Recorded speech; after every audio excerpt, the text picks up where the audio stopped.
Hello दोस्तों, आज हम आपको लिए चलते हैं यूरोप का एक बेहद ही खूबसूरत देश पोलैंड।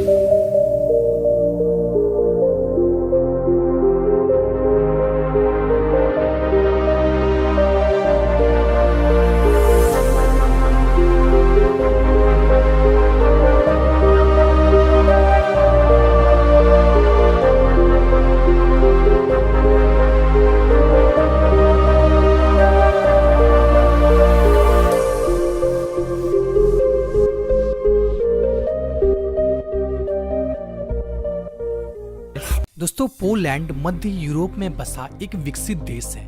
इस देश का कुल क्षेत्रफल 3,12,679 वर्ग किलोमीटर है, जो कि हमारे देश के एक राज्य मध्य प्रदेश के बराबर है। दोस्तों, आकार के लिहाज से अगर देखा जाए तो यह दुनिया का 17वां और यूरोप का 9वां सबसे बड़ा देश है। दोस्तों, पोलैंड देश अपनी सीमाओं को कुल 7 देशों से साझा करती है। इसकी पूर्वी सीमा बेलारूस और यूक्रेन के साथ, पश्चिमी सीमा में चेक गणराज्य और जर्मनी के साथ, उत्तरी सीमा में रूस और लुथानिया के साथ तथा दक्षिणी सीमा स्लोवाकिया देश के साथ जुड़ी हुई है। दोस्तों, इस देश की राजधानी वार्सा है, जो कि पोलैंड का सबसे बड़ा शहर भी है। लगभग 4.25 करोड़ आबादी वाला यह देश जनसंख्या के लिहाज से विश्व का 37वां और यूरोप का 8वां सबसे बड़ा देश है।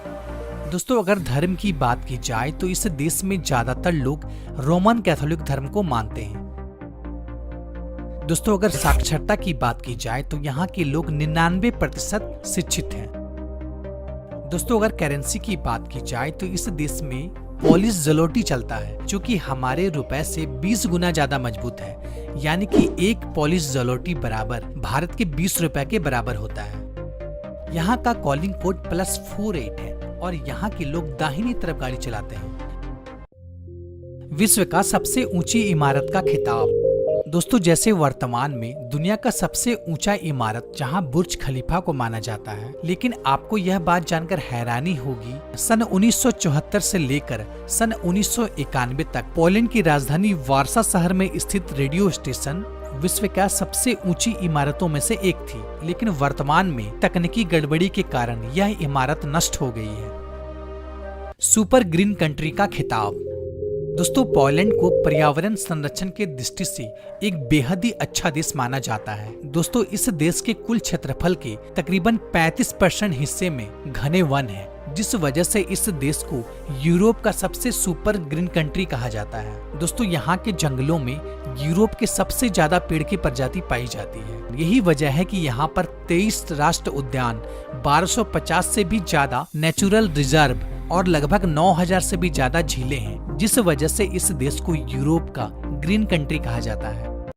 अजीबो त्योहार का प्रचलन। दोस्तों, पोलैंड में सोक्रो नाम का एक विचित्र प्रकार का त्योहार मनाया जाता है, जिसमें लड़के अपनी पसंद की लड़की के ऊपर बाल्टी से पानी फेंकता है और अगर पानी से भीगी हुई लड़की उस लड़के के ऊपर लिली का फूल फेंक दे तो इसका मतलब यह है कि लड़की उस लड़के को पसंद करती है और उसके साथ रिलेशनशिप में आना चाहती है। दोस्तों, बहुत ही अजब सा प्रचलन है यहाँ गर्लफ्रेंड चुनने का। आपको क्या लगता है, ऐसा त्योहार हमारे देश में होना चाहिए? हमें कमेंट करके जरूर बताएं।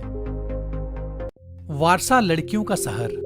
दोस्तों, पोलैंड की राजधानी वार्सा को लड़कियों का शहर भी कहा जाता है, क्योंकि इस शहर में पोलैंड की किसी भी अन्य शहरों के तुलना में सबसे ज्यादा कुंवारी लड़की रहती है। लेकिन सबसे मजे की बात यह है ना कि इनमें से ज्यादातर लड़कियों का बॉयफ्रेंड नहीं होता है। अब आप भला यह सोच रहे होंगे, यंग लड़की और बॉयफ्रेंड ना हो, ऐसा तो हो ही नहीं सकता। लेकिन दरअसल बात यह है कि इनमें से ज्यादातर लड़कियां आसपास के देशों से यहाँ पढ़ने के लिए आती है और इनका ज्यादातर समय पढ़ाई में ही निकल जाता है, जिस वजह से यहाँ पर ज्यादातर लड़कियों का बॉयफ्रेंड नहीं होता है। पोलैंड की जनसंख्या वृद्धि बेहद कम। दोस्तों, द्वितीय विश्व युद्ध के प्रारंभ में जर्मनी ने पोलैंड पर आक्रमण कर यहाँ के लगभग 40% आबादी को मौत के घाट उतार दिया गया था, जिस वजह से पोलैंड की आबादी औसत स्तर से भी काफी नीचे चल गई है। दोस्तों, यही वजह है कि यहाँ की जनसंख्या वृद्धि काफी धीमी है। साथ ही पोलैंड की लड़कियां शादी तो कम उम्र में करना चाहती हैं, लेकिन बच्चे पैदा करना नहीं चाहती। क्योंकि पोलिश महिलाओं का ऐसा मानना है कि बच्चे पैदा करने से उनकी शारीरिक ढांचा खराब हो जाएगी। दोस्तों यही वजह है कि यहाँ के शादीशुदा महिलाओं में लगभग 40% महिलाएं निसंतान हैं और बाकी बचे महिलाओं के अगर बच्चे हैं तो केवल एक ही है। दोस्तों ऐसा माना जाता है कि पोलैंड की महिला अपने जिस्म की खूबसूरती को बहुत ज्यादा महत्व देती है।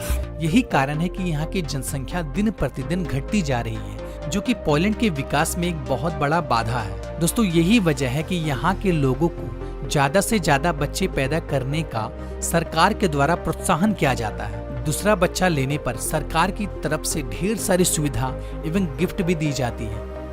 महान खगोल शास्त्री का जन्मस्थल। दोस्तों पोलैंड के कार्को शहर में स्थित जिग्योलियन विश्वविद्यालय यूरोप का सबसे प्राचीन विश्वविद्यालय है। सन 1364 में खुले इस विश्वविद्यालय में एक छात्र सन 1490 में पहली बार बताया था, हमारे सोलर सिस्टम का केंद्र पृथ्वी नहीं बल्कि सूर्य है और सभी ग्रह पृथ्वी के चारों ओर नहीं बल्कि सूर्य के चारों ओर चक्कर लगाती है। और यह छात्र और कोई नहीं दोस्तों, महान खगोलीय शास्त्र निकोलस कोपरनिकस थे। लेकिन आपको जानकर हैरानी होगी, निकोलस कोपरनिकस से भी लगभग 1500 साल पहले हमारे देश के महान खगोलीय शास्त्र आर्यभट्ट ने ही बता दिया था कि हमारे सौरमंडल का केंद्र पृथ्वी नहीं बल्कि सूर्य है। लेकिन इसके बावजूद भी सोलर सिस्टम का समझाने का श्रेय हमारे देश के महान खगोलीय शास्त्री आर्यभट्ट को नहीं बल्कि निकोलस कोपरनिकस को जाता है, जो कि बेहद ही अफसोस की बात है। दोस्तों साथ ही आपको यह भी बताता चलूं, दुनिया का प्रथम नोबेल पुरस्कार विजेता महिला मैडम क्यूरी का जन्म पोलैंड में ही हुआ था। दोस्तों मैडम क्यूरी को एक नहीं बल्कि 2 नोबेल पुरस्कार से सम्मानित किया गया है। पहला 1903 में और दूसरा 1911 में। यूरोप का सबसे सुंदर और सस्ता देश। दोस्तों पोलैंड में ढेर सारी पुरातात्विक एवं ऐतिहासिक पर्यटक स्थल मौजूद हैं, जैसे कि खुदाई से निकला प्राचीन शहर वावेल रोवेल कोस्टेल, 2000 से भी ज्यादा झीलों का समूह मसूरियन लेक, यहाँ के ऊंचे ऊंचे पर्वत श्रृंखलाएं, कई सारे फेमस रिजॉर्ट और बाल्टिक सागर जैसे कई शानदार दर्शनीय स्थल मौजूद हैं। पोलैंड की यात्रा पर आने वाले सैलानी ट्रैकिंग, बोटिंग, फोटोग्राफर जैसा ढेर सारी एक्टिविटी का जमकर मजा उठाते हैं। दोस्तों यहाँ का हर शहर किसी न किसी खास वजह से फेमस है। दोस्तों यही वजह है कि इस देश को हर साल तकरीबन 2 करोड़ से भी ज्यादा लोग विजिटिंग करने आते हैं। साथ ही पोलैंड की वार्सा शहर में स्थित H15 होटल यूरोप का सबसे खूबसूरत एवं बड़े होटलों में से एक है। सन 1812 में खुला ये होटल अपने आलीशान मेहमान नवाजी के लिए जाना जाता है। दोस्तों इस होटल में ग्राहक को हर वो सुख सुविधा दी जाती है जो कि ग्राहक अपने मन में इच्छा रखता है। दोस्तों इस होटल की विशेषता क्या है, इस बात के अंदाजा आप इस बात से लगा सकते हैं कि जब जर्मनी ने वार्सा शहर पर आक्रमण किया था तो केवल H15 होटल को छोड़कर पूरी शहर को बर्बाद कर दिया था। दोस्तों पोलैंड को यूरोप का चीप कंट्री भी कहा जाता है। अगर आप सस्ते में यूरोप का टूर करना चाहते हैं तब तो आप इस कंट्री को चूज कर सकते हैं। तो दोस्तों आज के वीडियो में इतना ही। आशा करता हूँ कि ये वीडियो आपको पसंद आई होगी। अगर पसंद आई हो तो लाइक जरूर कीजिएगा, साथ ही हमारे चैनल को सब्सक्राइब कर लें। फिर मिलते हैं एक नई वीडियो में एक नई टॉपिक के साथ। तब तक के लिए गुड बाय।